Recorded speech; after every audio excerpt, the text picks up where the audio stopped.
The following is a presentation of iRacing.com Motorsports Simulations on LSRTV, the voice of sim racing.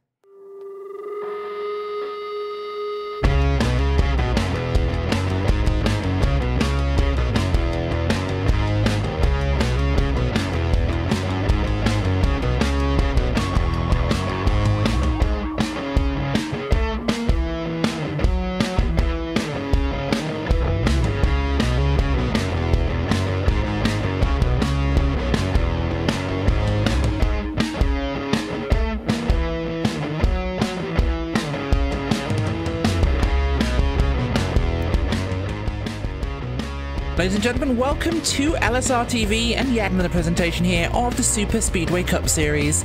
Broadcast, of course, live on LSRTV YouTube and iRacing Live. Richard Whiteford tonight and Trevin. I actually don't know your last name. It is Trevin Valderrama. Thank you for having me tonight. Trevin blah blah blah blah blah blah.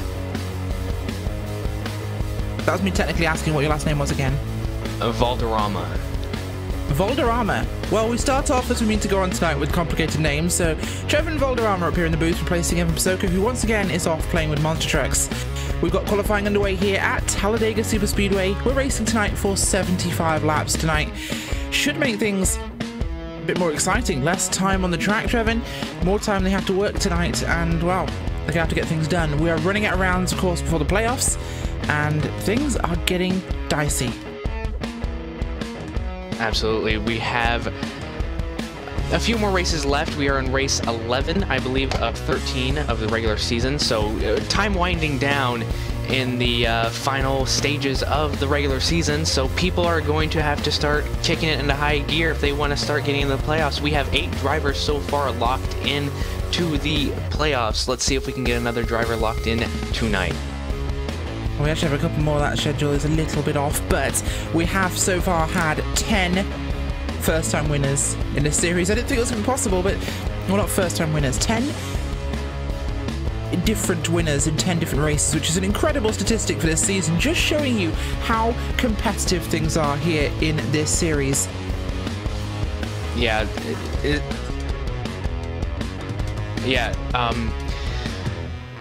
this is a super speedway. Of course, you're going to have a lot of action in every single race. You have multiple drivers on the track going 200 plus miles per hour. You're going to go 3 or 4 wide, especially at Talladega where they have the room to do so. So I'm excited to see who's going to be battling it out, knowing it's go time in the regular season. Certainly is, of course. We'll have a look at those points for you now on the screen. You can see the drivers here who have got wins. You can see the guys here on their points. Roddy Wofford leading the whole points total at the moment. Brandon Cruz Monster-Vice up there as well. Rod Flagg, Ray Rittenhouse second. Daniel Holloway, Paul Servant, Gary Champion, Chris Bassini, Travis Brown, and Spencer Preet. A couple more drivers as well with wins so far. Jorgensen Jr., Chaburko, Coleman winning last time out. A first win for him there. Seth the Merchant with a win as well, as does Josh Ball. Baldo and Jason Altmans. 2 drivers with wins though. However, they are not within the cutoff because they do not enter the top 30 in points. You can see our top 8 drivers there locked in with wins, but we have got 13 so far in that playoff position. So it's a really exciting time to be in this race and a really exciting time for this season because we are looking at some incredibly tight racing. We don't have a lot of rounds left to go this season. We have, after tonight, we have 3. But no, I believe it's actually 2. One of those I don't think is a points-paying race. So we have 2 further races after this one. 2 chances for people to lock themselves in, and those guys not in the top 30 may struggle to qualify. Yeah, we're looking at the times right now, and we have got 20 people qualified so far out of 24. So we're going to see, there's another one up on the screen. Fastest time right now is 51.651 of Rodney Woodford. Let's see if somebody can beat him off the pole as we wind down to the last minute. Certainly will be, of course. Rodney Woodford up there on the pole position right now. Mark Jorgensen Jr. looking like he's got second for the moment. Of course, qualifying is 1 lap, so these guys are doing their one shot and they're in. Harry Tiller, Dan Harrington, and Mike Thiel yet to qualify. Tiller starting his lap at the moment, so we'll see what he does in about 50 seconds time. In fact, I think he might be coming to the conclusion of it now based on where he is. We'll see where this puts him. Tiller goes up to 5th place. That moves Rod Flag down to 6th. Altmans is here. Could be a little too late, though, for him. We'll have to see how that one does play out. But we're going to be getting ready to go green in just a minute. So, of course, we'll go through your starting grid once that session ticks over and everybody who has qualified is, in fact, in position.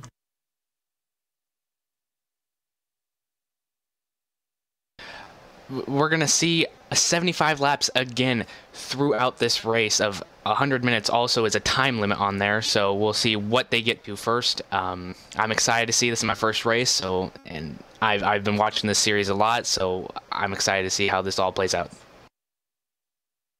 course, it'll be fantastic. For those who don't know the series, who don't know NASCAR in general, these guys are going to go fast. They're going to turn left approximately 3 times per lap. And we'll get to the end here, of course. Cars taken to the grid now for the start of tonight's race. 75 laps here at Talladega, Alabama. We're going to go to your starting grid. Starting on pole. Starting on pole will be Rodney Wofford, Mark Jorgensen Jr. in the 2nd place there on the outside of that front row. Paul Servant and Ray Whitnell 2nd on row number 2. Harry Tiller starting inside on position 5 of row 3. Position 6 is Rod Flag. Then we have Jay Riot, Andrew Berger starting 8th, Spencer Preet, and then running out your top 10, Gary Champion. Starting on row number 6 will be Brandon Chaburko there in that number 12 car.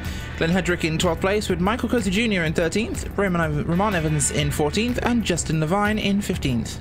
And then number 15, or number 54 car starting 16th is Brandon Cruz, Monsivice, starting 17th, Travis Brown, Daniel Holloway starting 18th, starting 19th, Sean McCarran, starting 20th is Dwayne Cooper. 21st tonight, Mike Schultz, and 22nd is Chris Patton. Last of our qualifiers, Richard Reagan Jr., Mike Thiel, and Dan Harrington choosing not to qualify, although I believe neither are taking to our grid for tonight's race. So that is your grid for tonight's race. No, the 82 of Harrington has taken to the track. Mike Thiel is up there as well. So we have a full grid tonight. 25 cars have taken to your racing surface. That pace car will get us underway in just a moment's time, but some big names up towards the front. Rucknauer 2nd, Servant, Jorgensen Jr., Wofford, Tiller, Flag, Altmans, Berger. These guys are really in a position here to take this one, and with 3 rounds remaining, including tonight, it's going to get very competitive. Of course, we do have Daytona next after this week. And, of course, we have the final round before the playoffs at Talladega. But that one is not a points race as far as I'm aware. So I'll make a correction, actually. The schedule is off by 1. It's 2 rounds remaining, including tonight. Of course, don't forget, we'll have our stage points and stage winners at lap 50. Total race time of 100 minutes, or tonight, 75 laps. So we'll see exactly what will happen from tonight's race. Of course, Jevon, these sort of races, they can go very well, they can go very wrong. We know it feels about 22, 23 laps here, as it always is, but one mistake, it costs you everything on a track like this. Absolutely, especially when you are racing this close to each other. I'm excited to see, you know, how fast are they going to go, like, to get to 3 wide racing? Are they going to hold off? Are they going to stay 2 by 2? Or are they going to exactly go when the green flag starts and go 3 wide, 4 wide even, pushing the issue? And when you get that close, one little bump on the corner panel, one wrong bump, and you're spinning, and when you're that close, you're going to go take out maybe half the field. So we'll see who's conservative and who's going to try and stretch it to the end. We certainly will indeed. Many cars in this field have a real pressing need here to get wins, but the big boys, well, can they be beaten? That is going to be the big question tonight. The field will come through turns 3 and 4 here, and we'll get ready for 75 laps of high-octane racing.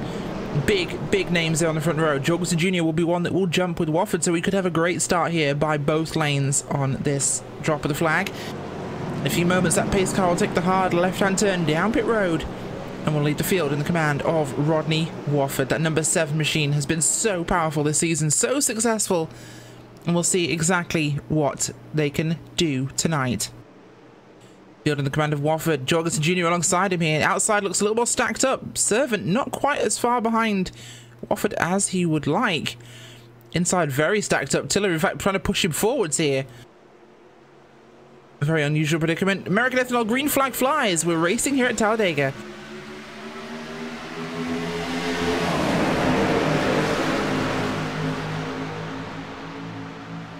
Build heads into turn number 1, and it's a good run by the outside as predicted there. Jorgensen Jr. and Ray Rittenau getting a good move, but momentum carries the inside line forwards a little bit. Cars dropping down to the inside very, very early here, so could end up single fast sooner than we thought, Trevin. Yeah, we got maybe 4 wide deep of 2 by 2 a little bit, and we got Rodney Woodford just taking off from the field. Mark is going to try and bump draft. Excuse me, that's Paul trying to bump draft Rodney, trying to get away from that field very early on, trying to get away out of the mess. We have the number 18 of Gary Champion leading that second pack. We've already got a little bit of separation, so let's see if the top side can make something happen and if the second pack can catch back up, and it looks like it is. An interesting point here is Harry Tiller got up ahead very early on. In fact, he's managed to jump up ahead of the 88 of Jorgensen Jr. here, so Tiller leading the outside line. It's 2 pairs of 2, Tiller and Jorgensen Jr. Rittenau in second and Rod Flag. Things got a little bit shaky there on the backstretch this time by, as we'll keep heading down. We'll see if anyone will pull up and join them. We've got the 72 there, Spencer Preet on the low side, kind of between these two groups here, led by the 12 being the second group, and of course the back car Monster Vice. Sorry, Altman's even in that 51 car. Yeah, we saw Tiller on his own now. Jorgensen Jr. saw the cards on the table and he's pulled down there, Trevin. Yeah, he saw that it was going, the bottom side was going quick, and he jumped down as soon as possible when he saw an opening. So that bottom side seems to be making quite the move. The guys got hung out on the top side. They're going to try and find a way to get down, but certainly not all 3 cars will be able to fit in one spot. So it's going to be exciting to see who fits down there. And number 69 of Harry Tiller will take that. Certainly will, and we'll see what he can do with this one as we go forwards and the race. Lap number 3. Wofford still unchallenged at the front. In fact, the field really single filing out early in this one. Only cars left on the high side are Rod Flag and Ray Rittenau second. People playing it very cool tonight. Yeah, that looking down my scoring list, and no, we do have him here in the field. The 12 car, we mentioned him a little bit earlier. He's problems there. 72, Spencer Preet with some issues. We'll have a quick look at what happened there as coming through the tri-oval. And it was contact, I believe. No, we had some issues there with him. And light contact with the 12, put him sideways there in that tri-oval. Managed to hold on to it and go down low somehow. Not sure how everyone survived that, but they did. Great car control from the field there, which could have been a big wreck in the early going. And we went 3 wide briefly there as they resolved their issues. But everything going good once again. Yeah, we are still going 3 wide, a little bit further on the back of the pack. You know, that could have just been a result of, you know, move. I need to get to the front. This is the final races before the chase. I need to get myself in, and cars are starting to feel that pressure on them, so they're gonna want to go to the front. We have 2x2 racing in the front, and we're gonna try and see if the number 88 is gonna go to the high side, or excuse me, the number 12. My bad. Trying to make it 3 wide. Going to stay top side for a little bit. See if we're going to follow him for a little bit. See if he does make it 3 wide. Push the issue. Top side is moving. Top side definitely moving forwards at this point. Led there by Jorgensen Jr. Getting that field moving forwards here as behind him the 12. Brandon Chaburko always wanted to get in the mix here and get things involved early on. Pushing forward as hard as he can at this point.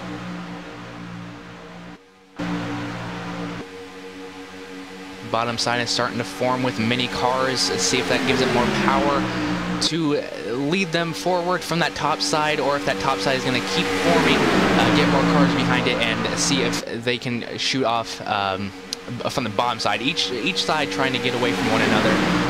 So number 12 ducks down very tightly. That was very close for the number 3 car, having to check up very hard. That was almost disastrous on lap number 6 on the backstretch. Very much so. Brandon Chaburko once again taking one of his crazy moves as he keeps doing these days. Gets himself sideways there, causing some heartbreak in the field, but everyone stays in one piece. Jorgensen Jr. drops down in front of him. Altman's leading the inside lane there as they come past the tri-oval this time. Wofford up on the high side. He's been duped and junked out of the way. So the top side now is the 7. Got the 77 to 14. And I believe the 24 getting involved in this one today. The low side's pretty potent though. Altman's, Jorgensen Jr., Chaburko. Got Hendricks down there and Paul Servant. So strong on the low side. Everything looking a little bit broken up at the moment though. People really spaced out here. Yeah, and it's a little bit calmed down a little bit, but besides the Brandon Chaburko ducked down to the inside, but not seeing a lot of 3-wide action. We saw an issue forced with 69 in the 14, making it 3-wide, but that's been calmed down a little bit. Leader now out front is number 51, Jay. Andrew trying to push number 7 to the front, and it happens.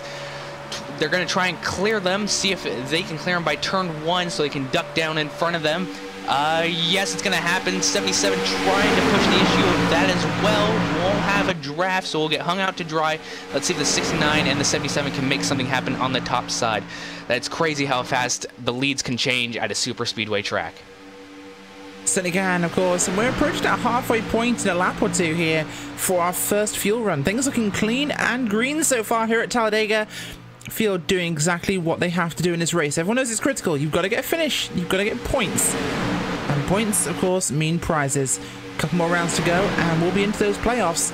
And there's a couple of points places left, and a lot of guys who want to try and make those spots. They can either win their way in, or they can point their way in. But it's going to be tight either way, and well, now is time to put it on the table. 2 rounds, including this one. Talladega and Daytona will decide our final playoff grid for the Super Speedway Cup here in season 15. Boy, has this been the most competitive season yet. So far, 10 rounds and 10 separate winners.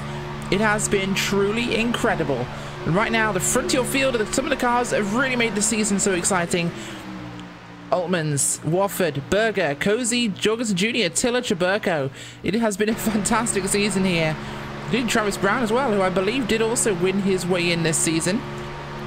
Travis Brown, no, in on points. He's the last placed position right now in your playoffs. 57 points down. He needs a good result to cement himself in here. He does not want to get dropped. Yeah, it's a win and you're in kind of thing, and you know, drivers are going to be fighting for those wins coming down to these last races. You know, you can't really rely on points if you're Travis Brown. You know, 13th place, that's where the cutoff line is. You need to get yourself a win to secure your spot into the chase. I know everybody's fighting for those last spots open. That's going to cause a lot of problems throughout the races if they continue to fight and fight and fight. Certainly will, of course. Jorgensen Jr. out front of the field this time by here on lap number 10. Roughly halfway through this first run, maybe a lap or two more, but roughly halfway through at this point in time. Lap 10 here across the line. They'll go on to lap number 11. And it's been very clean. We've had 2 near misses so far, Trevin. And both of them could have been huge, but it's been surprisingly okay. So, oh, we're being told actually new information by Rod Flag. Stage 1 tonight is going to be lap 1 to 40. Not 1 to 50, of course, with the shorter format tonight with 75 laps on the clock. Lap 1 to 40 will be stage number 1. And from lap 40, it's 35 laps remaining to the end of the race, and we'll see who can get there first, of course. But don't forget, stage winners get bonus points. So that's one these guys always fight for. And that's coming up in about 29 laps. So this race is absolutely flying now. We are really getting some laps into this one tonight, and it's been, as we said, Trevin, surprisingly green. I'm wondering if this is enough to jinx the race and get these guys to do something fun. You know, when it comes down to it, some drivers do want cautions, like the guys in the back do, the guys in the front don't. But when it comes down to it, cautions breed cautions. So if one starts, it could kick off the whole entire rest of the night. So I'm not really wanting to jinx it just yet. We're getting some good green flag runs in, getting some good dicey racing as we see the leader, number 88, jump to the top side in front of the number 7, thinking better of it, dropping down. Now, the start-finish line is not traditionally where it'd be on a super speedway like it is with Daytona. It is further on the short chute short suit going into turn 1. So we're going to see how that will play into an extra 1,000 feet or so of racing. We very much will, of course, and a lot of racing still left to go tonight, and a lot of people here who want that checkered flag to be flying over their car on lap 75. Things getting pretty busy up at the front now, so top line's really got itself organised here. Wofford and Berger pushing hard on the outside there. Tiller and Cozy Jr. joining them as they start to get momentum heading into turn number 3 here. Momentum with the high side, but they're losing it, of course, through the corner. The bottom side just has that advantage. Cozy Jr. has a hold in front of the 01 and Brown, but will he take it? No, he's going to stay high, work with the 4-car group he's in. Wofford once again edging ahead. A couple of sparks flying from Altman's car as they head through the tri-oval there. The car's bottoming out in that lower banking. Wofford decides it's finally time to pull down. Abandons his teammate, or his friends up there, I should say, but it's one of those situations where they've been there long enough that, Trevor, it's time to go down and take that spot, as Tiller also decides it's time to drop in. Absolutely, you know, you're up on the high side, stuck battling in that lead, and you're finally like, all right, I gotta go down. I've been battling this too much. I need to get in front. And you also got to think about the temperatures in the car bump drafting. They're gonna, if it gets too high, the engine will expire. So they have to consider that factor as well. So that could be also playing a role later on in the race when cars start to get closer together and more pushing ensues. Certainly will be, of course. Tiller moves back up there to work with Berger, but he's being a little indecisive. There's been a lot of comparisons this season between the young British driver who's come into this series fresh this season as a rookie, but competing with the big boys, of course, and a lot of similarities to himself in that 12 car of Brandon Chaburko in both temperament and driving style. The two have had some conflicts on and off the track, making this one a very exciting season as he pulls a textbook Chaburko move there. The undercut on Jorgensen Jr., one of the series veterans there, falling prey to a classic Chaburko. Switch him up. Moves Tiller to the second on the inside line there, Trevin, down behind Rodney Wofford. Yeah, they're starting to get a little bit more dicey, maybe knowing that green flag pit stops are coming up and trying to see who can get the better position to pit with their friends, teammates, somebody who can bump draft with them out, and also there could be the time where you see a caution with a car coming in and another one trying to pass him on the outside and just clips it and sends it in. We've seen it in the real NASCAR. We can easily see it tonight, fighting for more points and a win to lock yourself in. Certainly are. And Chaburko deciding he wants to go all the way under the yellow line there for a bit of fun. It's one of his normal routines here. But we are now head of course about maybe 6 laps on the outside chance here from green flag pit stops, and it's looking like we'll get there in the moment based on current driving style, but watch my words, they'll somehow manage to crash in a couple of minutes time as Jorgensen Jr. and Berger will come clear to the bottom side there. Berger stay up with Cozy. Interesting, Chaburko is trying for the high side too. Tiller wanted to go 3 wide with Hedrick and Wofford for a second there as all 3 will clear through, but Berger will be kept out on the outside. Unfortunately, he'll lose out. Cozy Jr. moves up to second place. Brilliant running from him as here comes Chaburko. Here comes everybody else. Altman's goes up. The 24 goes up. Hedrick goes to look for the middle. 3 wide for your lead here at Talladega Superspeedway on lap number 17. Altman's pushing Hedrick through the middle. Just a little more organised there. Chaburko going with him here. Berger drops back in line behind the group. I feel like I'm an auctioneer right now, calling these moves.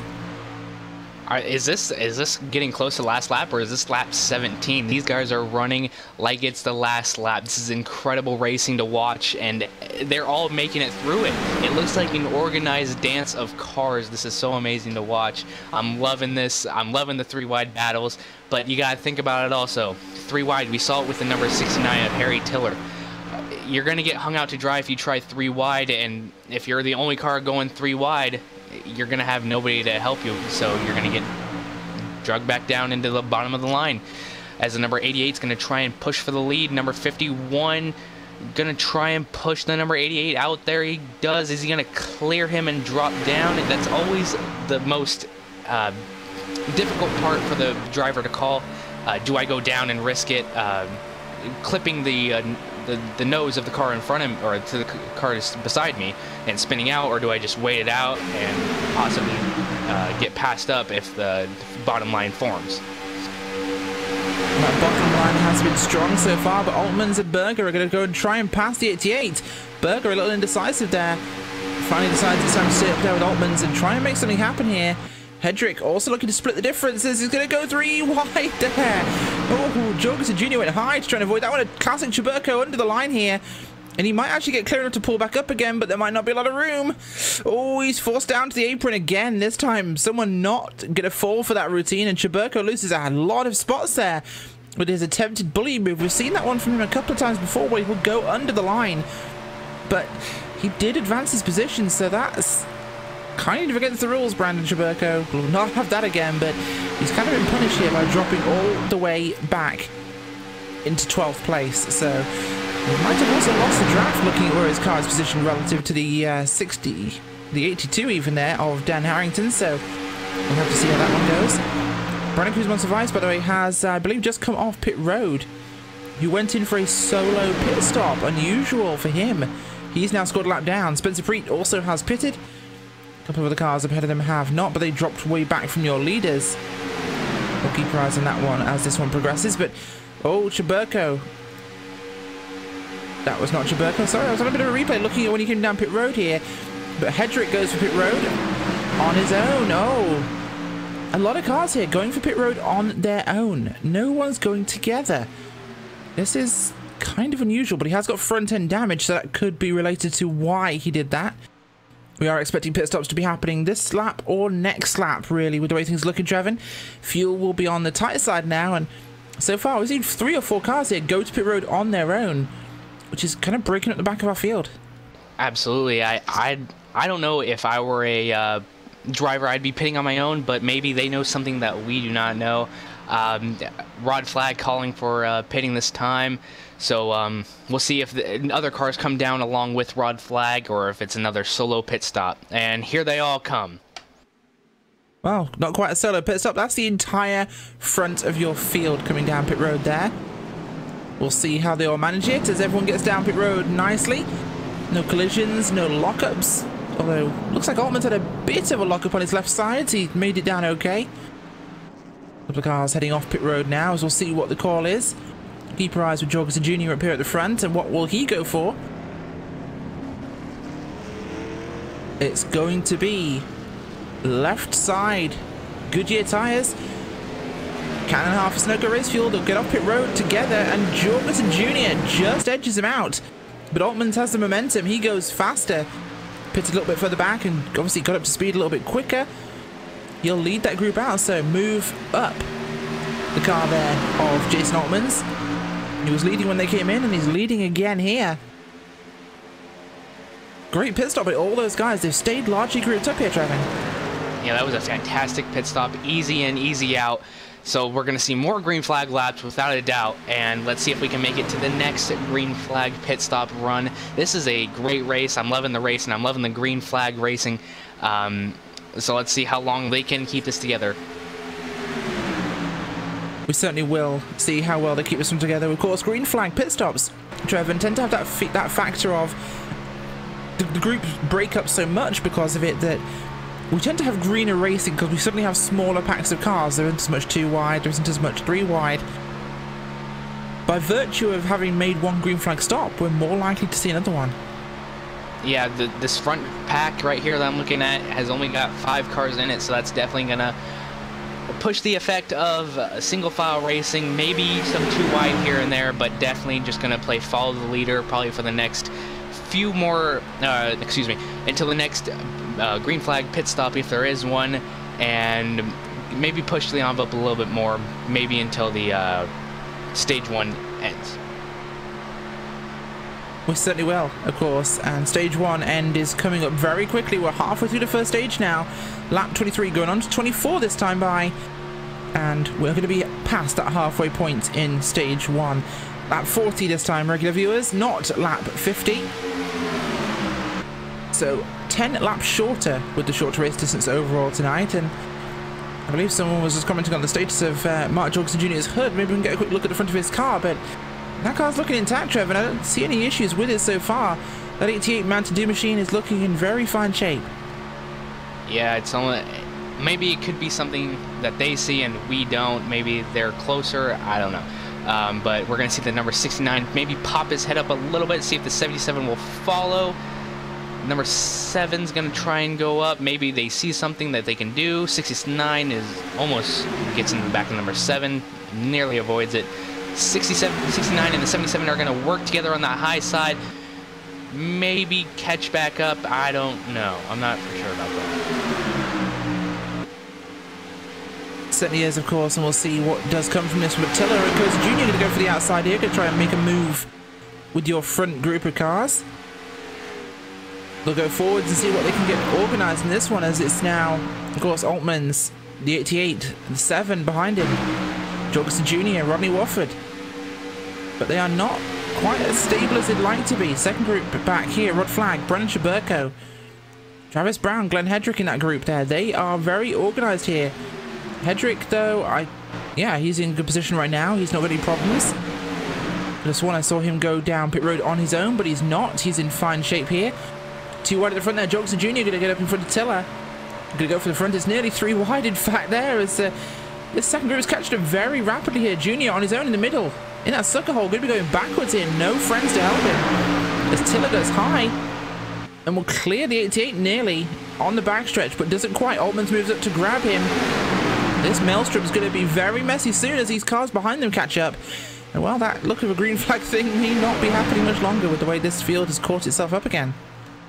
Yeah, when the second pack ran single file wide and or single file, and the front group started breaking up a little bit to try and catch up to the front, that's when the second pack was really able to catch up, and now we have 2 packs forming into one, and we're going to see a lot more close racing as we just saw with the 3 wide action. Number 88 still able to keep that second place spot even after no help in the middle, so that's interesting, and we're going to be pushing up a little bit, making it 4 wide to the lapped car.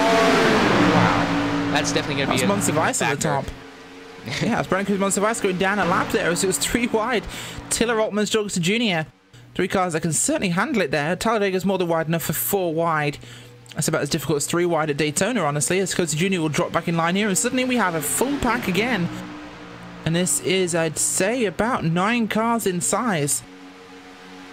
That's more than enough cars for trouble, but they're getting some racing going outside. Is really starting to pick up some legs and move itself forwards. Really kind of form up here to be something. Travis Brown joining onto the back there. Costa Jr. not quite sure who he wants to support in this one. He'll have to go down to the bottom, I think, at the moment, but he moves up again to Travis Brown. Really got to decide which side of the fence he wants to get onto, but Tiller up into second place there. Yeah, there's a lot of moving around up in the front. We're seeing a lot of action starting to build up, and maybe we might make it to the stage 1. Maybe we won't with that. Wow, 69 trying to make a move. 88 follows him straight up the track. It is getting very dicey in the front. Brandon Schaberko pushing the number 69 a little bit, trying to get him to the front. I don't know if that's going to happen. Absolutely right now. Things are definitely on the entertaining side for this field here. Lap number 28 of 40 in this first stage, and people are trying to fight out those positions already. They are definitely all wanting to be in front for the end of the stage. Those guys wanting to get points to help them seed in those playoffs, but Tiller and Schaberko hooked up there on the top side. Schaberko recovering after his self-inflicted relegation to 12th. Put himself back in the top 5 here at this stage of the race, and things are really hitting the numbers. Yeah, you can put this first pack under a blanket. It is so close. Oh, number 12 ducks down to the bottom, finds an opening. At the same time, the number 51 shoots up to the top. That looked very synchronized. That was pretty cool. We're going to see a lot more of that happening. Number 69 and the 51 are really trying to make something happen to get in front of Jorgensen Jr., trying to get in front before that stage 1 is over, as that's coming down within about 10 more laps.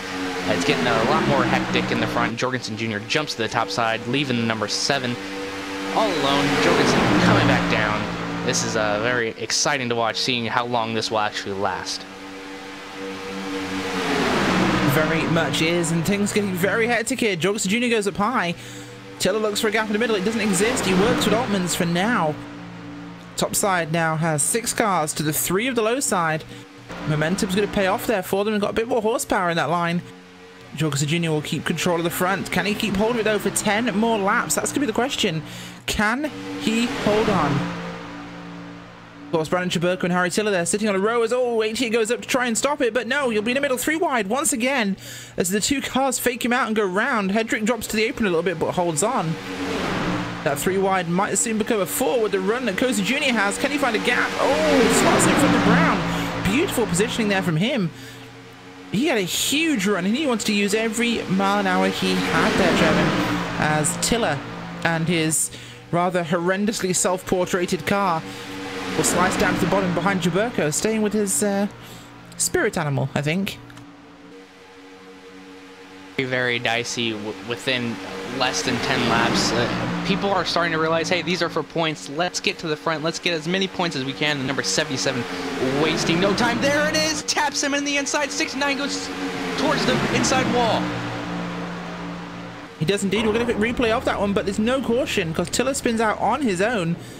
And there was contact there with, I believe, the 77 Acosta Jr. Dumps Tiller. Tiller manages to stay off the walls, but he spins out good and proper there, and he'll have to... doesn't get an improper pitting because he managed to make it back on the track before the line, but he's lost a lot of speed. Yeah, and now back up to the front. We're going to be going 2 wide, 3 wide is for the second row of cars, and then back to 2 wide. We are down to 7 cars in the lead pack, so we'll see how this all shakes out. Let's see if anything else happens, and the number 77 with that has gotten up to the lead, working with Travis Brown, and let's see if he can clear him by turn 1.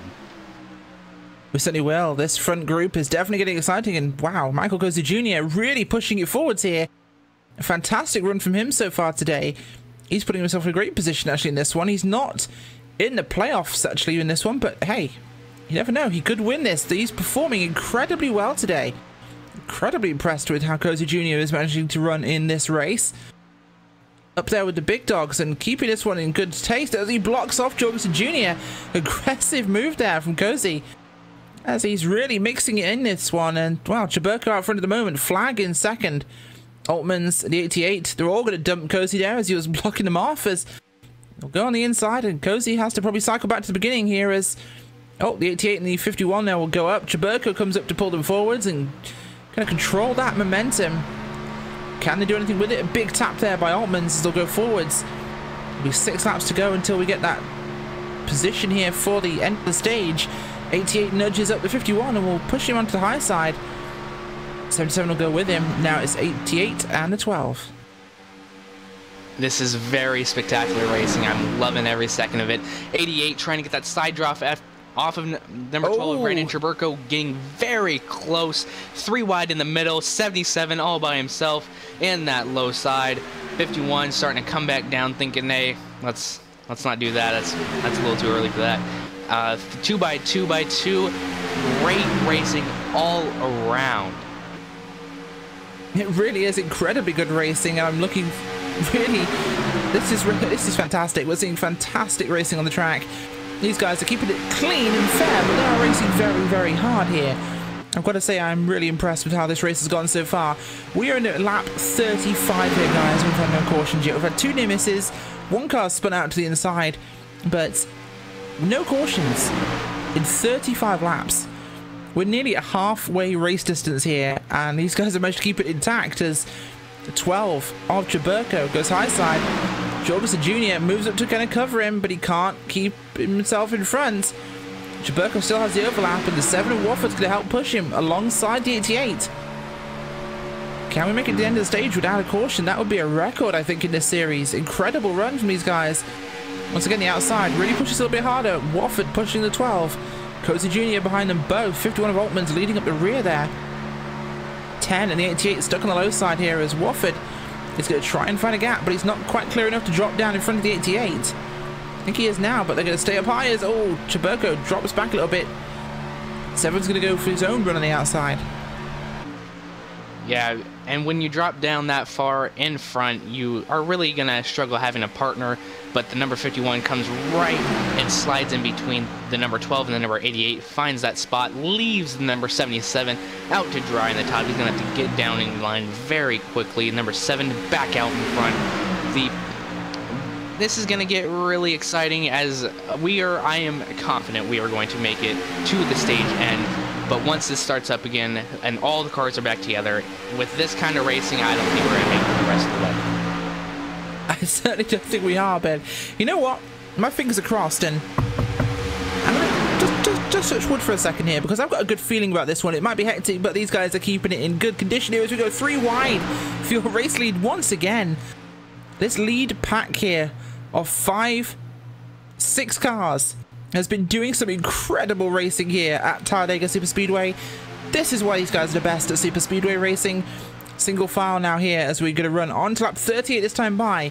We will have 3 laps left. The caution will fly, I believe, once 10th place crosses that line on lap 40. And we'll see race control throw the yellow to end stage number 1. And it will have been a record first stage in this race. An incredible run here. Michael Cozy Jr. has no wins this year.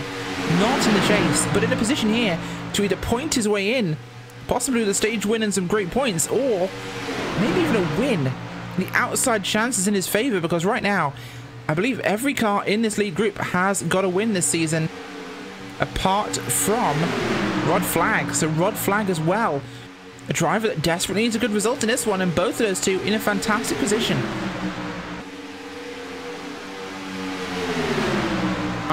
All of these cars are really, if this was the last lap, they'd be all in fantastic position to win this race. But unfortunately, it is not the last lap. But I'm fairly confident this is going to be the kind of racing that we're going to see towards the final laps. As we're coming up on more lap traffic, let's see how this plays a factor in. I don't think it's going to play that much, but we're going to go 3 wide for a moment. 51-12 trying to work that way up. Jorgensen blocks that way. Oh, that was very, very close. Got a little loose. Going to try and come back. No, doesn't realize he doesn't have enough room. Looks like number 51 is going to pass him on the outside with the number 12 right behind him. They're going to try, but the 12 is probably going to push him high and go for the door himself here, as this is it. The run to the lap here on 40. This will end stage number 1, and is it going to be 2 wide across the line? It will be 3. Will they be sideways across the line? We'll have to find out, of course, but Chaburko's going to pull something out of his bag, but Mark Jorgensen Jr. will come across the line, leading the lap on lap number 40. Caution flag should be out fairly soon, which will signify the end here of stage number 1. No caution flag yet. Can Jorgensen Jr. hold it out front long enough, though, is the question. He's in front of Altmans. Not seeing that flag out yet. Possibly this next time by will happen. It could possibly be next time. But with that, Jorgensen is still out in front. 3 very close. Oh my lord, pushing him up. Securely out front there at the moment as they'll go for it. And here comes Chaburko trying to push something and make it happen. He loses the car, spins out in front of traffic. Caution will fly. Not sure if that was it wasn't race control, that was Chaburko that caused it, but well, you got your caution, and Mark Jorgensen Jr. will win stage number 1. Somehow, no one hit him. That's impressive. Chaburko managed to spin in front of the field and lived through it. Incredible one there. As, my gosh, that was great. That was perfect timing. It was going to come out either way, so that was some fantastic racing. For my first race broadcasting this, I absolutely loved every single lap of that 40-lap stint. We're going to rack them up and get ready for pit stops. Let's see who takes maybe 2 tires, maybe 4 tires. We certainly will. Typically going to be a 2-tire stop, we think. But we'll see what happens as they come down this time. The race control, we'll get them all organized behind the pace car here. And then we'll get ready for pit stops as we arrive at what is essentially also your halfway point of this race. What a first half of the race it's been. Absolutely going to need to catch my breath after that with all that tight racing. I'm surprised they didn't wreck it. I'm surprised they didn't race, or excuse me, wreck earlier with all that sliding and moving around that they did. Certainly do, of course. As we cross the halfway point in tonight's race, guys, let's take a look at our iRacing Midway Race Break, brought to you by iRacing, the leading online racing simulation. Developed from the beginning as a centralized racing and competition service, iRacing organizes, hosts, officiates races on virtual tracks all around the world. In the fast-paced world of esports, iRacing is a one-stop shop for online racing, with officially sanctioned racing from NASCAR, IndyCar, IMSA, and World of Outlaws. Looking at our field as it stands, Mark Jorgensen Jr. out front, winning stage number 1. Rodney Wofford, Jason Altman's Rod Flag in the 4th spot. Michael Coates Jr., your top 5. Travis Brown in 6th, Brandon Chaburko, Glenn Hedrick, Paul Servant, Justin Devine rounding at that top 10. Behind them, Mike Field, Dan Harrington, and Ray now 2nd, Gary Champion, Andrew Berger, Dwayne Cooper, Harry Tiller, Spencer Preet, Richard Reagan Jr., last car on your lead lap in 19th place, 20th, Daniel Holloway, Chris Patton, Sean McCarrick, Ramon Evans, Brandon Cruz-Monsivice, and Mike Schultz. It's been a very busy first half, and of course, one of our record first stage that was green the whole way through. These guys have just about made it there on fuel. They will be definitely leading a top up at this point. But do not forget, we can't make it all the way to the end of the race on one more stop, so no matter what happens, they need to come down again. Well, that's been a look at your iRacing Midway Race Break. For more information on a wide variety of sim racing possibilities online, visit iRacing.com to sign up today. For a limited time, you can visit iRacing.com/World of Outlaws and take advantage of some exclusive promo codes and get yourself on iRacing with a year membership for half price, or simply give it a try for 3 months membership for less than $5. That's iRacing.com/World of Outlaws. Well, while the field gets themselves organised, we are going to take a quick break here in the booth. They'll go for pit stops, and so will we. We'll join you before the green flag.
The Cars Tour crowns champions at South Boston Speedway on Saturday, October 14th.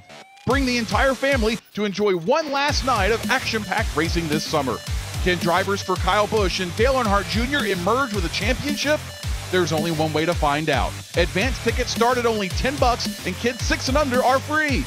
Don't miss the Cars Tour Sobo 250 on Saturday, October 14th. For more information, visit carsracingtour.com.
Welcome back to the Superspeedway Cup Series here on LSRTV and iRacing Live. Field under the pace car here on lap 44. I'm going to get ready to go back racing in a couple of laps.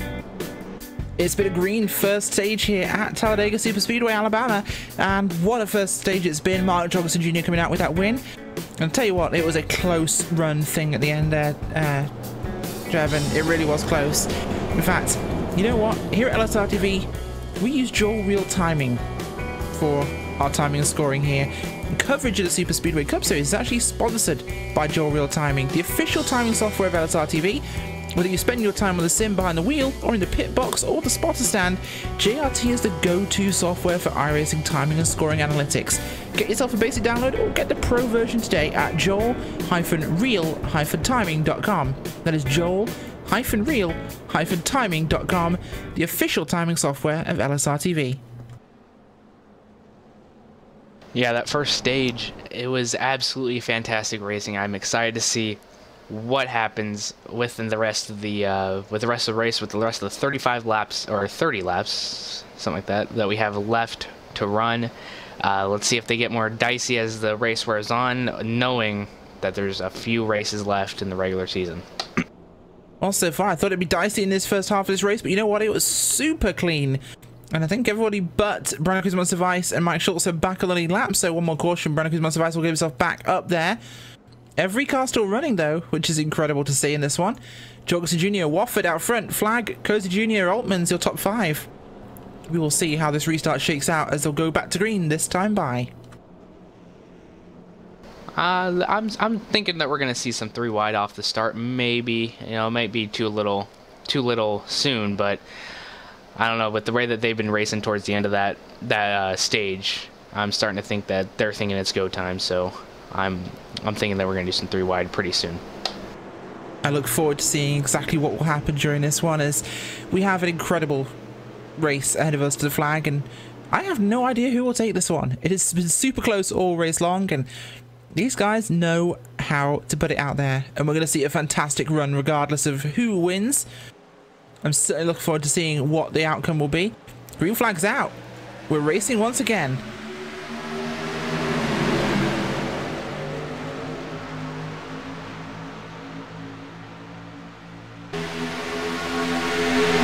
Restart there on the outside by Wofford and Cozy Jr. behind them. Travis Brown and Harry Tiller in that line as well. Pushing hard. Tiller drops down though. Jorgensen Jr. on the low side with Flag and Altman's. Tiller, like Chaburko, can't decide what lane he wants to be in. Chaburko actually all the way back at the moment in the 17th place, so that spin cost him quite a lot of positions. Only 3 left on the high side. Wofford, Cozy Jr. and Brown. And they're starting to lose a little bit of momentum to that low side, Trevin. Yeah, that's the problem. If you get into a wreck, you're going to be stuck in the back of the pack, and that is always concerning for the driver, because you could lose that draft very easily. That we're probably going to see that for Brandon Chaburko. Maybe gets a car that he can work with and gets back up, but it's looking like he's falling back further and further. So we're going to see if we're going to keep an eye on him, see if he can get up to the front, towards the front. Martin Jorgensen Jr. and Rod Flag battling it out for that first place position. Bottom side looking a little bit stronger than the top side. Top side only has 2 cars. The rest is on the bottom side. Number 69 is going to push the issue 3 wide in the middle.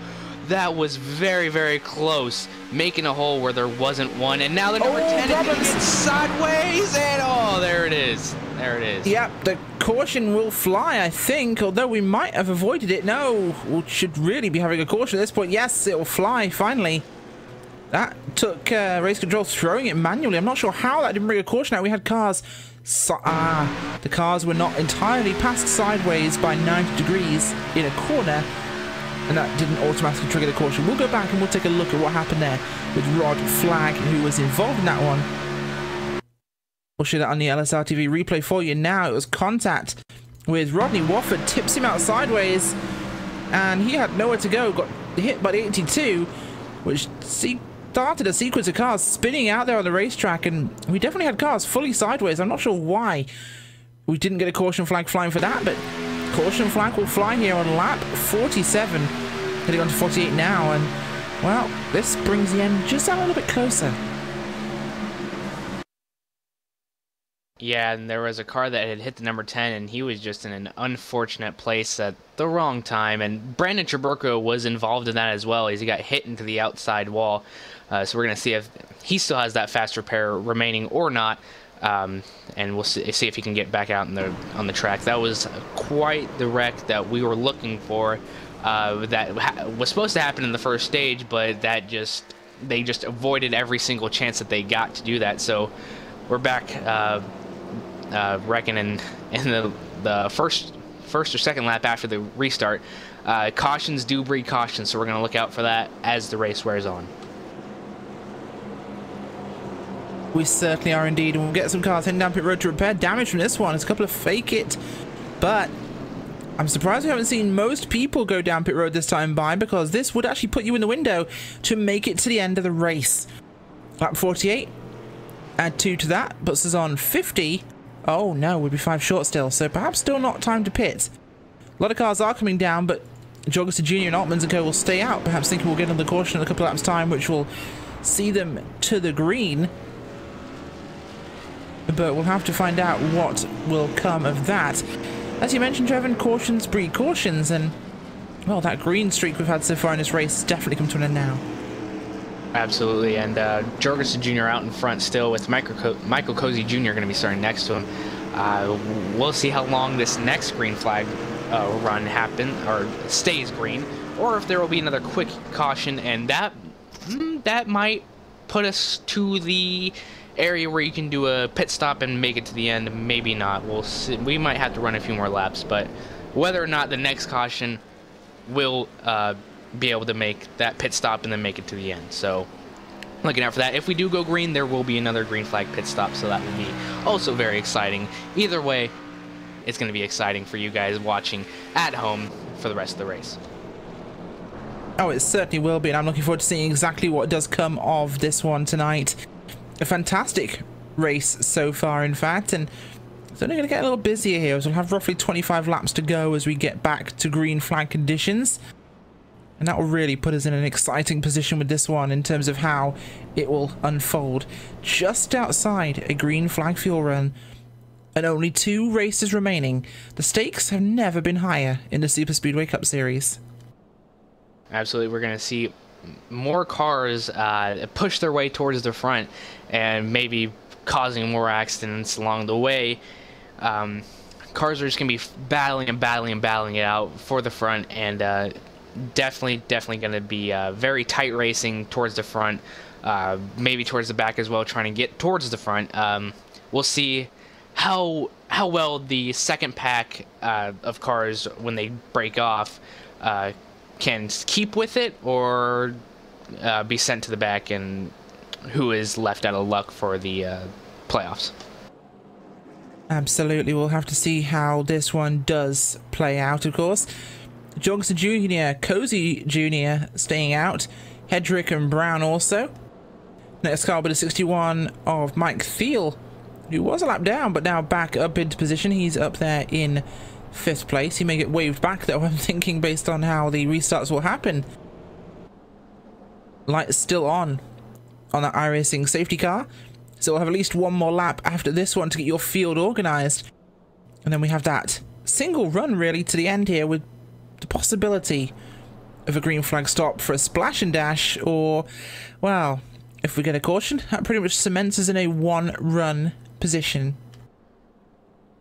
Yes, it's people are starting to make their decisions now on whether, well, what the plans are for the green flag pit stop or not.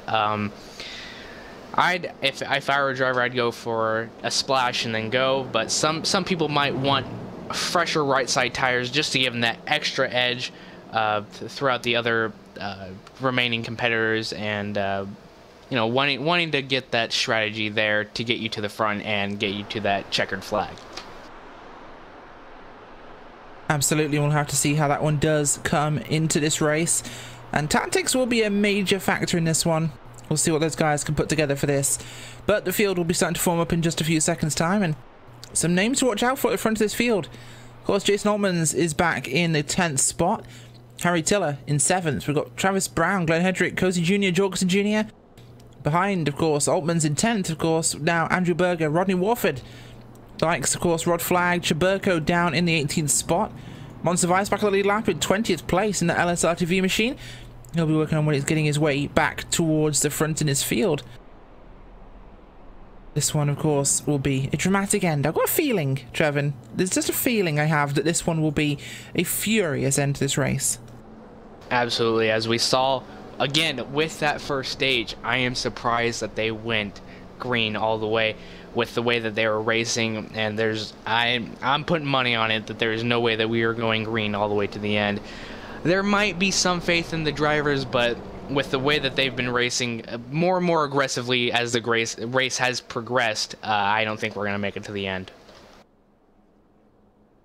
Very much, and we'll see this one play out probably exactly as you described in a second's time. So field should be forming up this time into 2 lanes for our restart, and we'll get to see a very dramatic conclusion to this one. Lap 50 this time by. Lights have gone out, so we'll be forming up the field now for a restart and getting this one going once again for our run to the end. Now it will be 25 laps left to play out here. That is just outside of fuel run. Even if they topped up on this lap, they aren't making it. So realistically, there wasn't a lot riding on pitting on this caution. The guys that stayed out, well, not the worst decision they've made.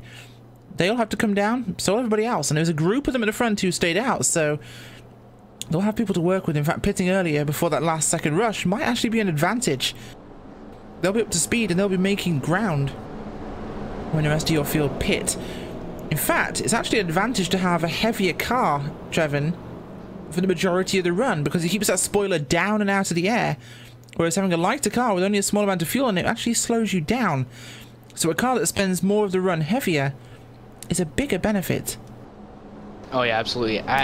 Especially with a Superspeedway where draft and aerodynamics are the most important to go fast, and to get to the front you have to go fast. So especially with a heavier car, you know, you're gonna be sliding through the air a lot easier, as you pointed out.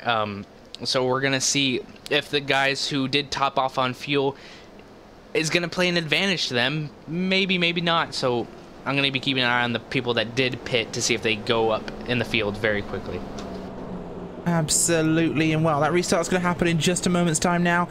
Getting ready to restart here at Talladega, lap 51 of 75.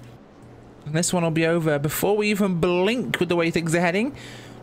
I certainly can't wait to see what the result of this one is. A lot of names in this field, a lot of cars that need to win, a lot of cars that need points. Who will take that? Oh, that'll be tough to see. Mark Jorgensen Jr. is your leader though at this time, and we'll get to see exactly what he can do on this restart.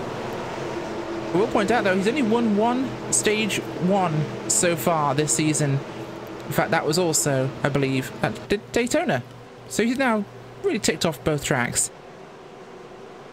Field under command here of Jorgensen Jr. and Michael Cozy Jr. on the outside. American FL green flag flies once again. Racing here at Talladega, and it's a fantastic start by the outside lane. Big check up there actually by the 61 car. Really almost put Harry Tiller off his pace. They'll come screaming into turn 1 and 2 here, and well, 2 by 2. It's a 4-car breakaway. Jorgensen Jr. already looking to play defensive.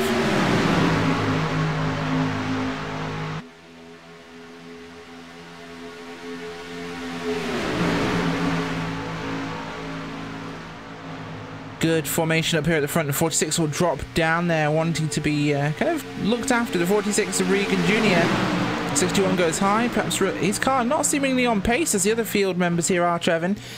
Just dropping back very rapidly, actually, as the field really bunches up here. Hedrick goes to the outside ahead of Cozy Jr. Looks like he might want to try and get ahead of Jorgensen. In fact, he gets under him. What a crossover there by Glenn Hedrick. And 77 will also go for it too. 3 wide here on 53. Number 6. Problems. Yeah, there it is. Into the wall. No caution though, because he was in the wall. He kept it straight. Not what he wanted to happen there. In fact, we'll have a quick look back at what did happen.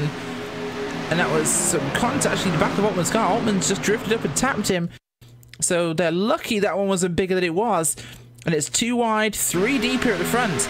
Hedrick, the 18 of Gary Champion, 46 of Richard Reagan Jr., Harry Tiller, Mark Jorgensen Jr., and Michael Cozy Jr. No one's sure where they want to be right now, but we're seeing some possible first time this season drivers up at the front. In fact, 2 cars there with rookie stripes. Has to make the likes of Jorgensen Jr. feel a little nervous. And we're looking back towards the 11th place. Brandon Traburco getting back up into the top 10 as we speak right now. It is getting very, very close for Brandon Traburco, looking for another win as he's just fighting his way to the front after that lap 41 crash. We're looking at about maybe 20 laps to go. It's looking like it's about that at the moment. None of these guys will have to pit. But when they do it, that'll be telling. The rest of your field should be pitting with about 5 to go, but about 5 or 6 of these cars will have to come down about halfway through this stint. And that will be an important one for them. They'll have about 16 laps to do so, which puts them in around the 10 lap to go mark, so expect them to probably wait until that point. They'll also need to be on the low side so they can get to pit road. Jorgensen Jr. is not in that position right now, as Tiller pulls up in front of them and gets in front there of Reagan Jr. Nearly tips Glenn Hedrick as that one's getting a little congested. It's going to be 3 wide, just behind your leaders. Will Tiller leave the door open for Jorgensen? He will not. That puts Reagan Jr. up on the high side. Oh, Tiller gets turned in front of the field. Problems. And out comes that caution flag that some of them desperately needed. And well, we finally had our first proper caution in this one. We'll have a quick look on the LSRTV replay camera for you. Harry Tiller there just gets tapped by Jorgensen Jr., spins him round and out of the way, straight into the nose of Rodney Wofford, who gets an absolute cracker in the face. Cars go high, big junk behind them. Jorgensen somehow escapes that one basically unscathed. And that's what I was talking about in the beginning of the race. You know, these high speeds get one bad tap on either the corner panel or the back of the car, and you're going to go spinning. And with all the cars congested behind you, there's really going to be nowhere else for the other people to go. So with this, one more pit stop and you're good for the rest of the race. So you're looking to see everybody come down for pit stops, and then they'll be good for the rest of the race. So we'll see what happens with this pit stop. Do you want to go 2 tires to get out quick, or to just fuel to get out quicker, or 2 tires to maybe be faster? It depends on what they took last time by. I think we saw right side tires going last time by, so expect lefts this time maybe, because 2 tires takes about as long as a can of fuel. And wow, these guys will have to brim this tank they've got right now. So it could be longer for the guys who pitted recently. If everyone plans to come down now to make it to the end, which I'm sure they all will, because you can make it to the end from here, so expect every car to pit. The cars that didn't pit on the last caution will get off pit road faster. They are going to take fuel on and have their tyres done at the same time, whereas the guys who have pitted recently will have to wait on their tyres. They aren't taking enough fuel for it to cover the same amount of time, so expect the likes of Jorgensen Jr. to make it off pit road first here, or close to first, as the rest of the cars come down into their positions. Looks like fuel only actually for Jorgensen Jr. He's down and away. Didn't even take tyres. Looks like it was 2 for some of the rest of them. Glenn Hendrick came in first and is going to exit 6th because he did overshoot his pit stop. That was very, very unfortunate for him. And the number 24 of Andrew Burr did pull it behind the wall. He did. Wow, Andrew Berger's gone behind the wall now, unfortunately for him. He will be out of this one. That's his main and his backup cars down and out for the account. So goes the car of Justin Levine. Ramon Evans as well. Well, no, Ramon Evans is back up the track, even though he's 2 laps down. Harrington is also a lap down, but he's still running. Rest of your field's still on the track there. Mike Schultz hasn't had the best of luck today. He is back out with a working race car, though. His backup's on track, so he should be okay. Rod Flag, though, out front. Did Rod Flag pit? That's the question. Is he gambling on another caution and going for track position? I'm not entirely sure. Well, he may come down this time by. I think he's not too certain he's going to make it on fuel here, but considering on lap 60 nearly, I think everyone should be good if they pitted on this stop. Yeah, so everybody who pitted on this stop is ready to go to the checkered flag, maybe to the yellow and checkered flag. It's getting very, very dicey up in the front, and we are starting to see a lot more cautions happening with the sense of urgency to get to the front to try and finish this race on top for more points and or a lock-in for the chase. Very much so, and we'll see it happen live here on LSRTV. The Superspeedway Cup Series here, of course, broadcast live on YouTube and iRacing Live. Catch every minute of this fantastic racing every Friday night here. Next week we head to Daytona, and the week after that, special event at Talladega, and then it's on to your playoffs. And I can't wait, personally. Actually, no, the special event I believe I'm looking at here is actually going to be at Daytona, so do disregard me.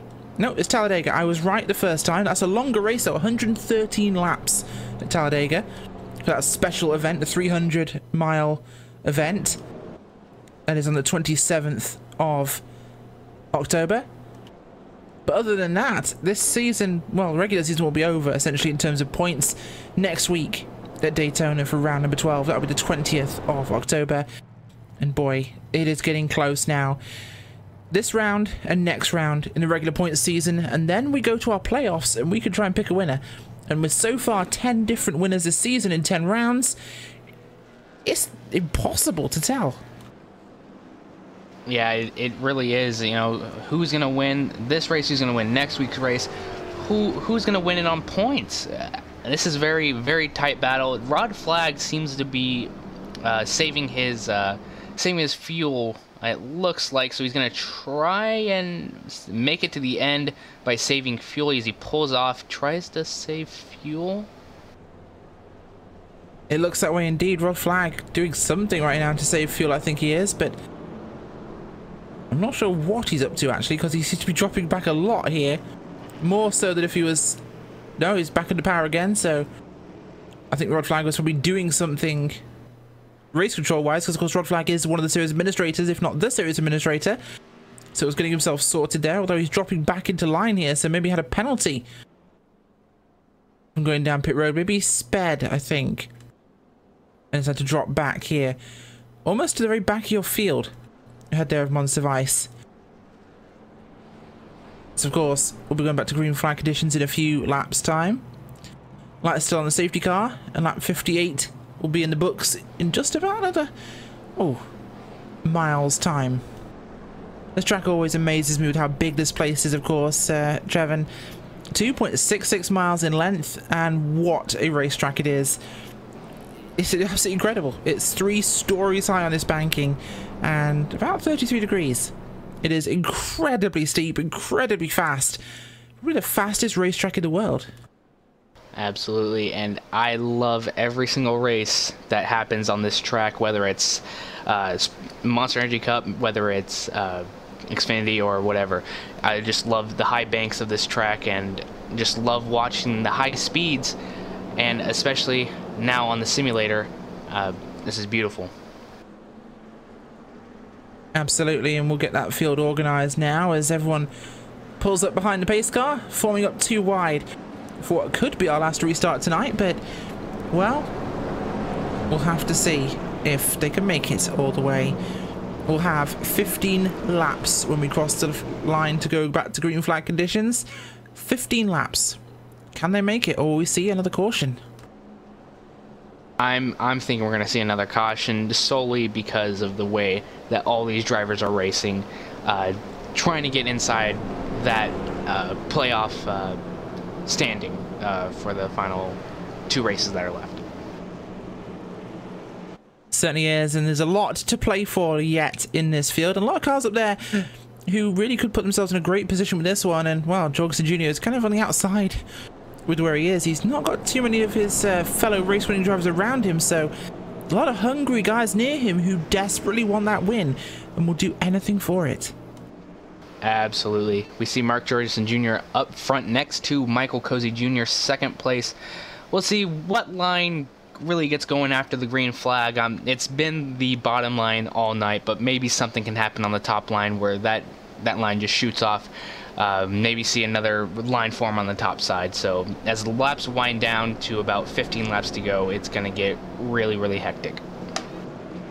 Certainly is, and hectic is the name of the game here in the Superspeedway Cup Series. And well, the Mountain Dew machine of Jorgensen Jr. will be in the hot seat for this restart. Cozy Jr. outside, who's been up front all day long. An impressive race from him, and we'll see what a desperate last-ditch charge can do for the driver who needs a win this season to put himself in the chase. Tiller cleaning up his tyres, getting himself ready here for this restart. Pace car will pull off. Could it be the last time, though? Field in the command of that 88 machine, a powerhouse of the series. Can he hold off the field to take another win this season?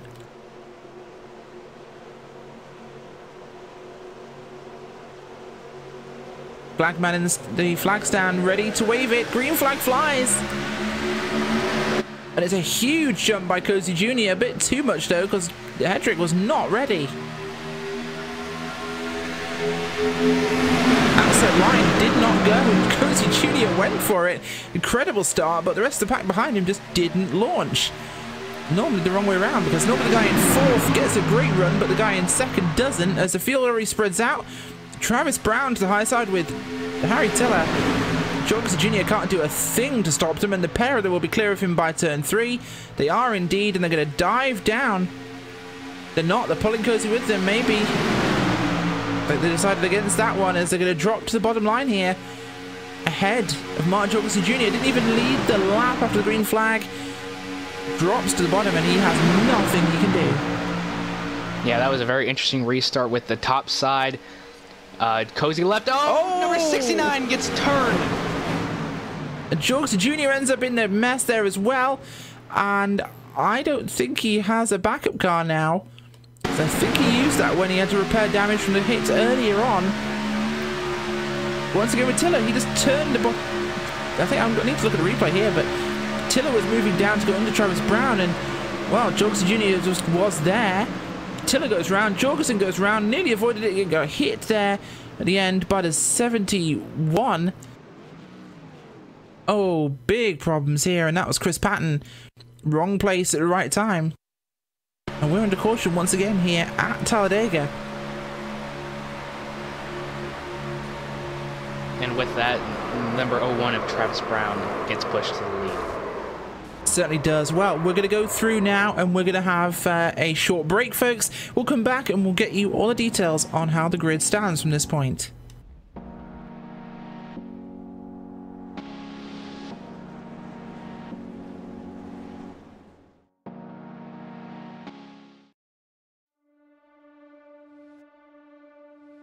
When I was 16 years old, I was working in a Goodyear tire store, and my boss actually built an old dirt car, street stock Monte Carlo. Went with him one night, fell in love with it. It was a hell of a race, hell of a party, and a big fight afterwards. I was like, this is it. This is it for me. It wasn't long after that, I was driving an old 78 Camaro out of the weeds at that guy's farm. We pulled that thing out and made a race car out of it, and away we went.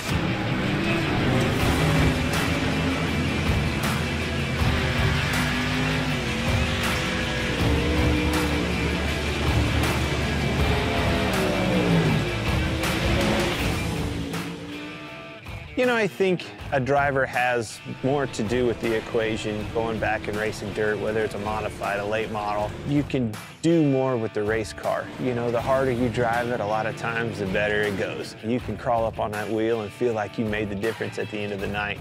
Asphalt car, you can't overdrive them. Well, that was the first thing that I had to learn right off the bat is, oh my gosh, I've got to discipline myself, not overdrive this thing, and that's how you get the most out of it. Truth be told, communicating the right information to your crew and your crew chief so they can do their job and make their appropriate adjustments for you to go faster and do your job is probably 90% of the game in our world.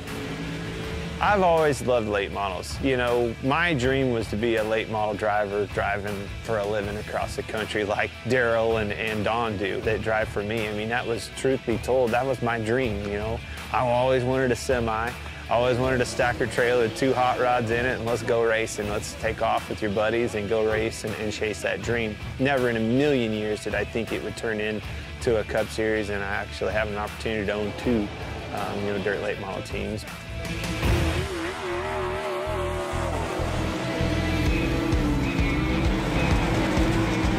When you think of iRacing, you don't think of a video game. It's not. It's way above and beyond any of that.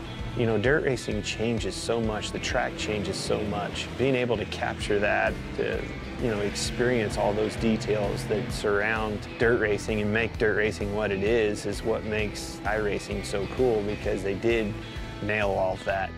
I knew when they came to our shop and scanned cars and went to the detail of getting that car right, I knew that it was going to be over the top, because it blew my mind just the work that went into making sure the car itself was legit. This sport has been around a long time. The competition can't be replaced, and that's what brings people back to the racetrack week in and week out.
The Cars Tour crowns champions at South Boston Speedway on Saturday, October 14th.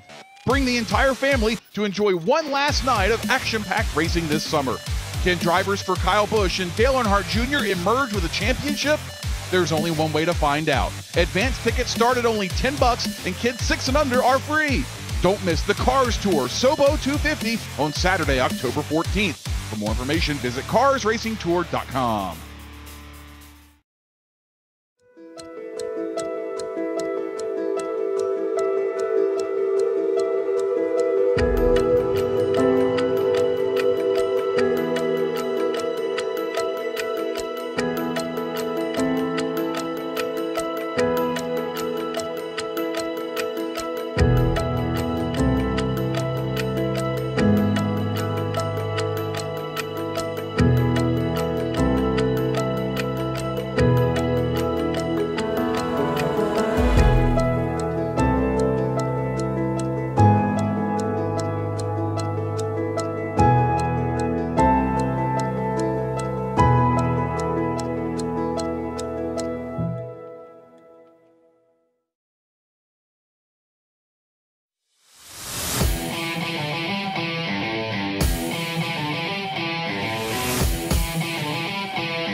Welcome back to the Superspeedway Cup Series here on LSRTV and RSC Live, and we are back.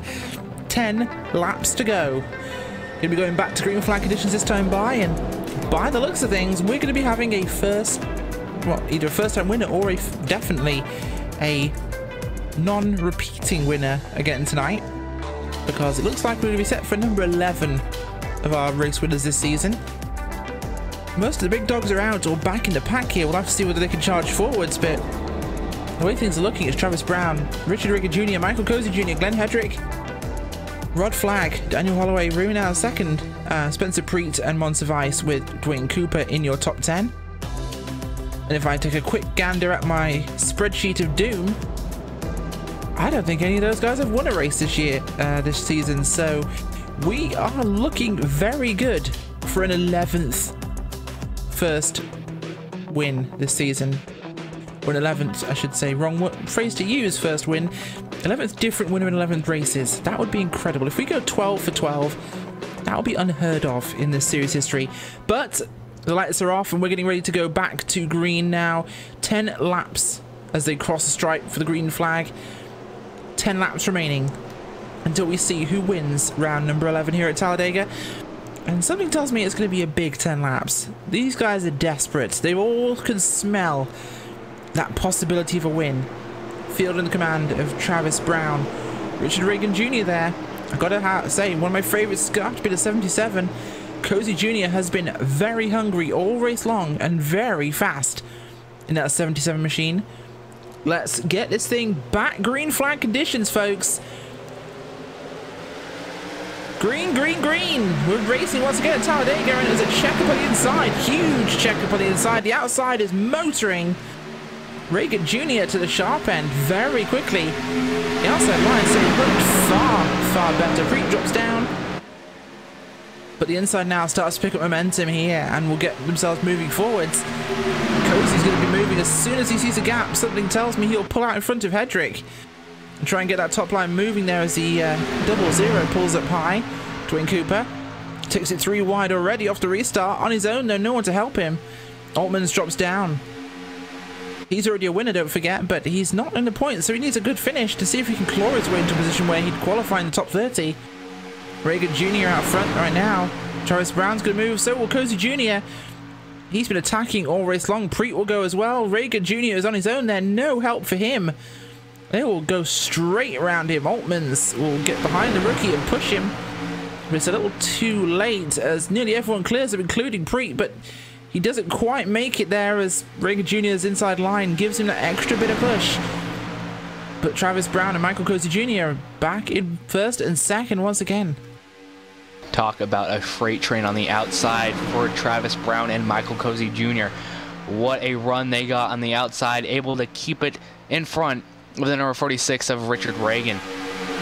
We're going to be seeing these guys come down to the final laps, and it's only going to get more and more intense from here. I don't think we're going to make it green the rest of the way, but hey, they could surprise me and keep it clean and green, but I do not think so. With a 11th time new winner, I'm thinking we're going to see a lot more dogfights in the on the track.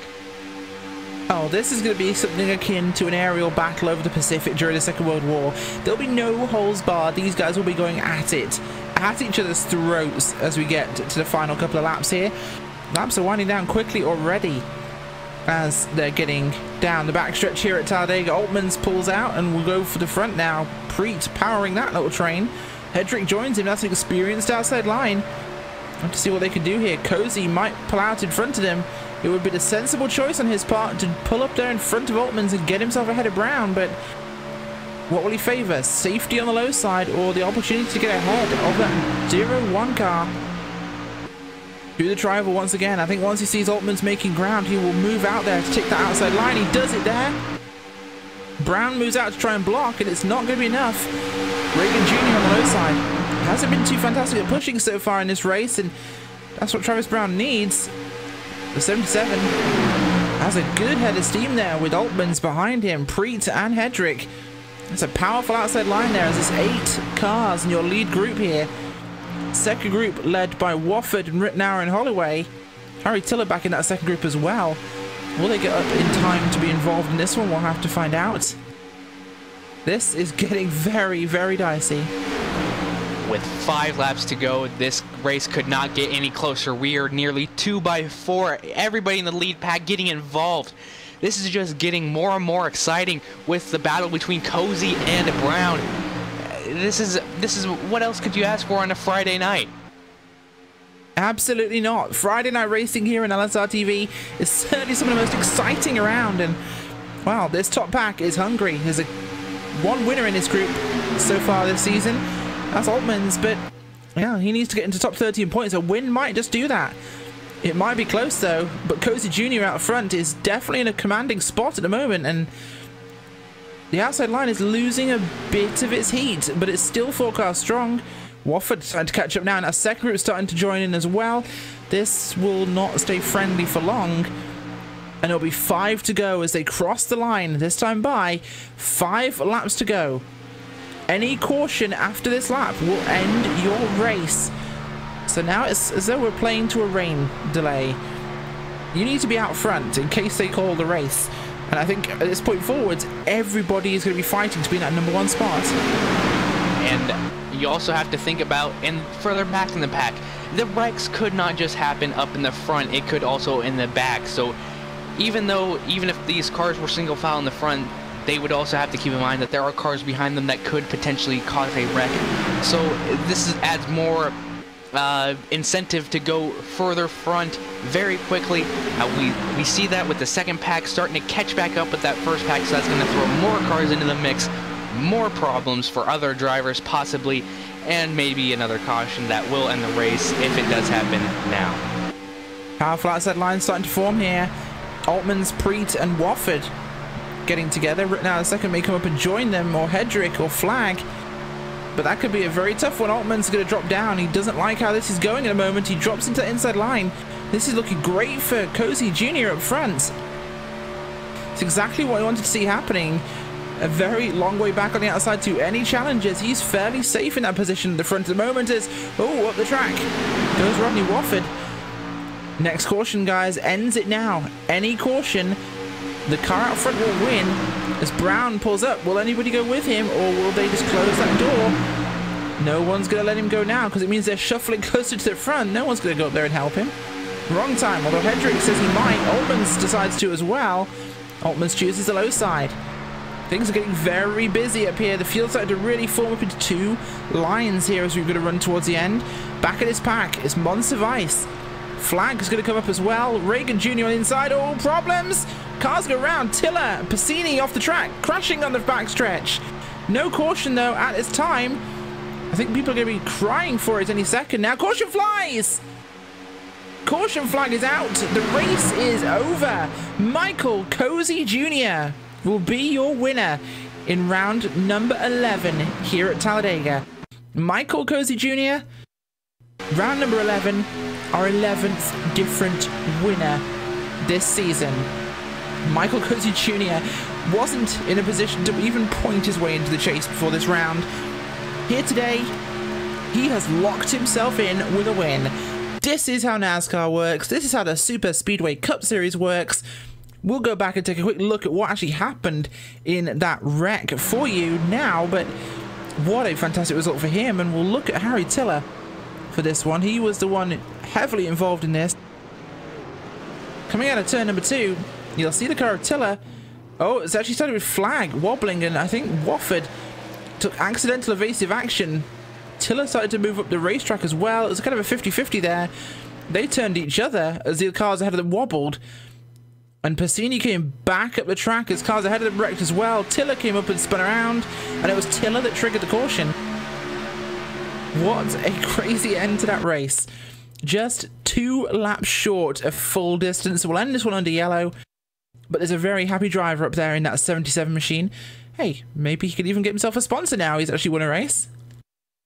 Absolutely, what a fantastic race this was. 73 laps, and it comes down to ending under caution. I mean, I'll take it as my first race here. I love the first half of the racing, and then we just got to wrecking, which is also very exciting to watch. See who can shuffle them up inside for pit stops and everything. And at the end of it, Michael Cozy Jr. comes out on top for his first time win this season in the Superspeedway Cup Series. I also think this is actually his first ever win, so congratulations Michael Cozy Jr. on that one. He will be very happy with that result today, but an incredible position to be in for this one. Absolutely incredible position. And as I mentioned, 11 drivers in 11 races have won this season. This has got to be our most open season yet here, season 15 of the Superspeedway Cup Series. These guys are doing it right here at Talladega. There'll be one final points paying round. That will be next week at Daytona, I should say, to wrap up our regular season before a special event and our finale, the playoffs. And do stick around, folks. We'll get our final run through the finishing order in just a moment's time, and we'll get interviews post-race, of course, as well. But what a crazy race tonight.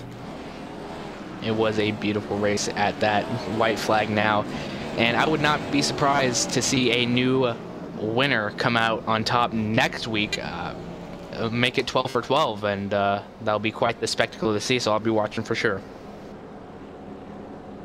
It'll be absolutely incredible to see. That is a certainty.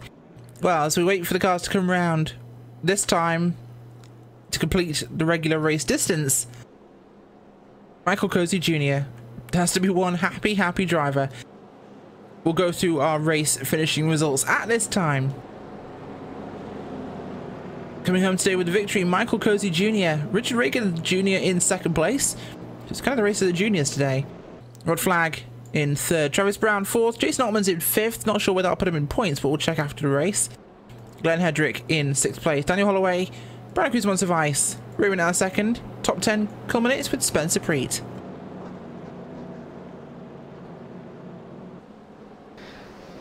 And finishing number 11th, Paul Servant. Number 12th, Dan Harrington. Justin Levine in 13th. Gary Champion in 14th. 52 of Sean McCarrick finishing 15th. Rodney Wolford finishing 16th. Harry Tiller 17th, Mike Schultz 18th, Mike Thiel 19th, and rounding out top 20, Dwayne Cooper. Coming home today in 21st, Martin Jorgensen Jr. ending his race early tonight, of course. Rest of your field: Chris Patton, Brandon Chaburko, Ramon Evans, and Andrew Berger. Well, that's the race tonight, folks. We're going to have a quick commercial break, and we'll be back with our post-race coverage and a chance to chat to the drivers. So do stay tuned. We'll be back in just a couple of seconds' time with our post-race interviews. Do not touch that dial. Although this is YouTube, so don't touch that button. Definitely don't.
The Cars Tour crowns champions at South Boston Speedway on Saturday, October 14th.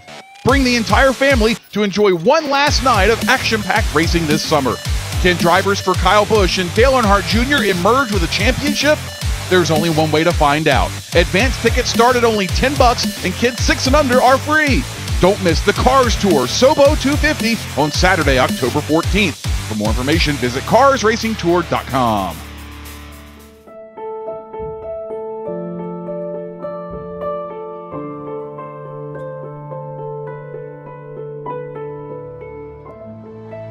When I sat in the car, you always wonder, what's it going to feel like? You know, it was my first time driving a mid-engine GT car. You know, my thoughts were, wow, this is really good for our first time in a car. I was really surprised by it. You're sitting low, you got the A-pillars at steep angles, the windshield's at steep angles, you can see the fender flares. I think we have a chance to win. Everything's got to go right, but I think we have a car that can win the race or be on the podium. But can you imagine how cool that would be to go back 50 years later to the year and do it?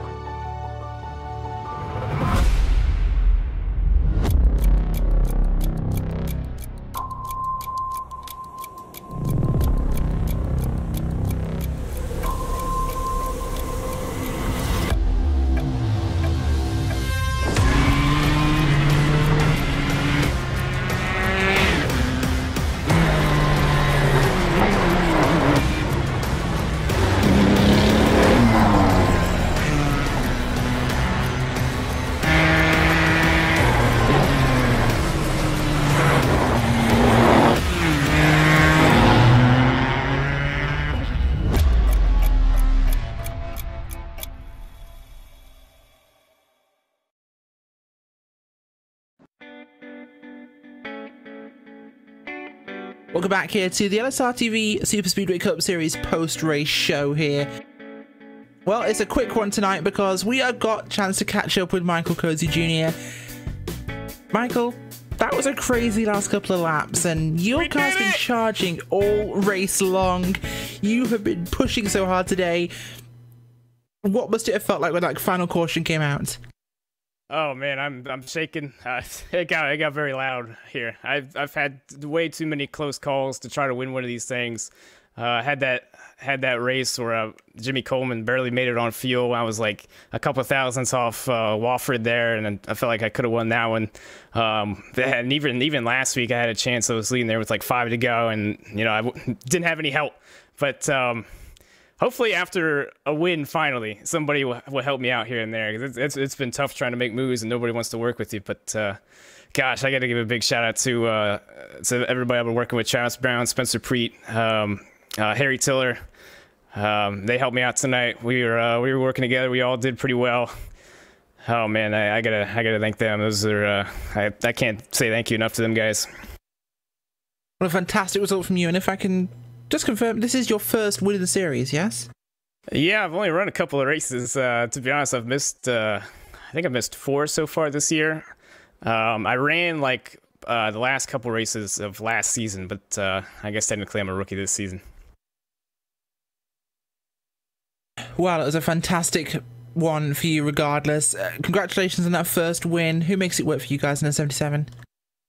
Well, I don't have any sponsors, so again, I'll thank everybody at, I don't know, we don't really have a team name, but thanks to Travis Brown, Spencer Preet, Harry Tiller. Hopefully Travis can pick one up here too.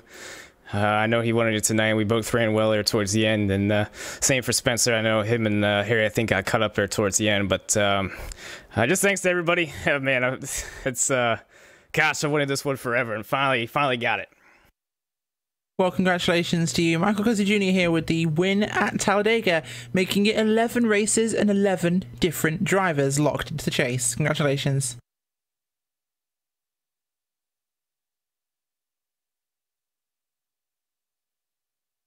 Well, I believe we've got a chance now to chat to Richard Regan Jr. Richard, congratulations. Second place today. Wasn't quite first, but I'm sure you'll take it. Oh yeah, definitely I'll take it, especially since last week where we got wrecked out with about like 15 to go. We've just been scratching and clawing our way up to the front. We got like 2 top 5s, a top 3, and top 2, so now hopefully we get a win. Absolutely. It's not looking very far away based on your performance tonight. Congratulations on this one. I mean, fantastic to come up there. Just so close, but you've got to feel that passion to take a win. It makes it work with the 46 team. I'd like to give a shout out to Art of Ruin. Check them out on Facebook.com/Art of Ruin. You guys at LSRTV for putting this on every week. Gen X Racing, and I'd like to send a shout out to my mom and my aunt who are watching. There you go. Shout out to his mother and his aunt who are watching. So, congratulations, Richard Regan Jr. Fantastic result from you today. Second place and some great points in the bag. Thanks for joining us. Thank you. Well, Trevin, that was a fantastic race tonight. Quiet first half, hardcore racing, but quiet. What do you think of tonight? Your first time in the booth for this series.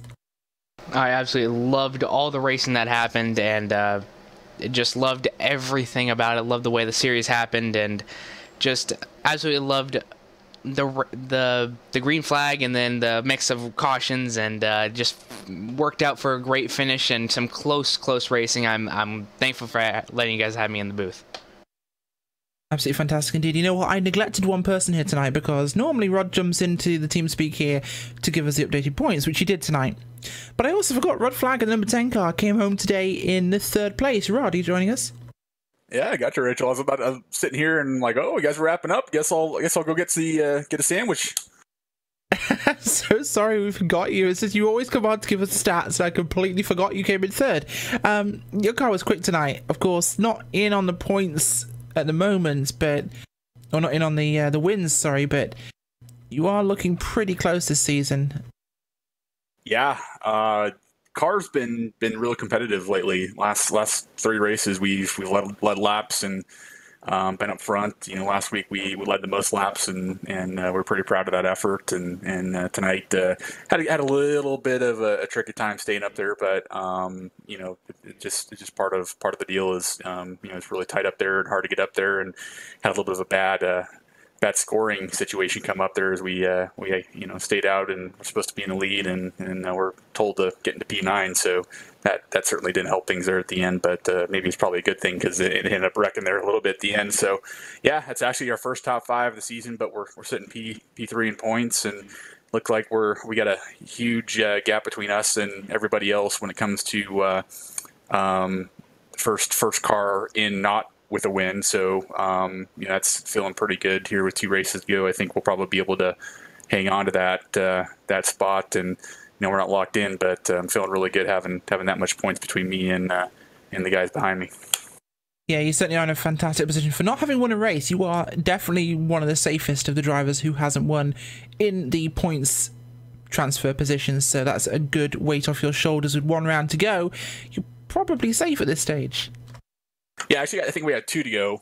We got two rounds before the playoff cutoff, but it's still feeling really good because drop week started coming to play after tonight. So, and looking at it, there looks like it's going to take about 900 points probably to make the playoffs, and so we just need to have a little bit better race next week versus one of our worst races that we had in the season earlier, and I think we'll be able to do that pretty easily. So, but just an overall good night, P3.